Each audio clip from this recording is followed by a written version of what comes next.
شخص تھا، اس کے 4 بیٹے تھے، ان میں سے 3 کچھ نہ کچھ کام کرتے تھے، جو چوتھا تھا وہ کچھ نہیں کرتا تھا، لیکن اس کا خرچ اچھا چلتا تھا، اس لیے کہ اس کو روز اس کی پرس میں 500 روپے مل جاتے تھے۔ ایک دن اس نے دیکھا کہ میرا بڑا بھائی بہت پیسے کماتا ہے، اس کو اچھا نہیں لگا۔ اس نے سوچا کہ مجھے 1 روپے بھی نہیں دیتا اور میں اس کی دکان اب بند کروا دوں گا۔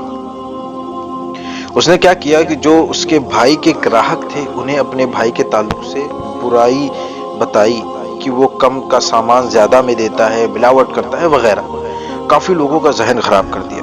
اس نکمے بھائی کو اپنے خرچہ کی کوئی فکر نہ تھی کہ روز 500 تو مل جاتے تھے۔ کچھ دن کے بعد اس کا بھائی پریشان گھر آیا تو باپ نے پوچھا، کیوں پریشان ہو بیٹا؟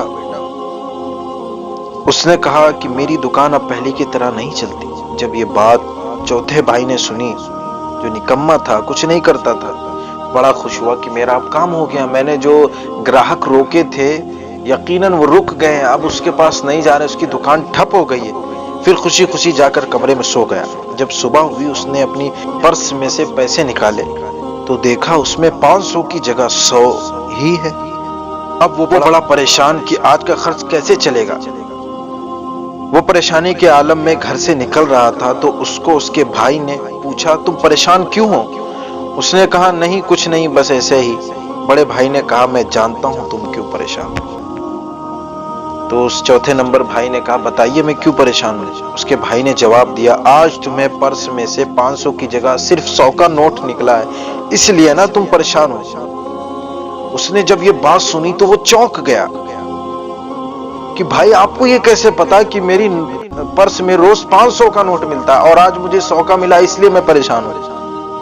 اس کے بڑے بھائی نے کہا کہ مجھے معاف کر دو، میں روزانہ تمہاری پرس میں 500 کا نوٹ رکھتا تھا، لیکن اب میری دکان بہت ڈم چل رہی، بہت کم چل رہی ہے، تو اس لیے میں نے 100 روپے آپ کی جیب میں رکھ دیے تھے۔ جب یہ بات اس کے چوتھے نمبر بھائی نے سنی تو اپنی بری حرکت پر بہت افسوس کیا کہ میں نے اپنے بھائی سے حسد کر کے اپنا ہی نقصان کر لیا۔ ہمیں کسی سے حسد نہیں کرنا چاہیے۔ اللہ نے جس کو جو دیا ہے نا، اس کی تقدیر کا لکھا ہوا اسے ملا ہے۔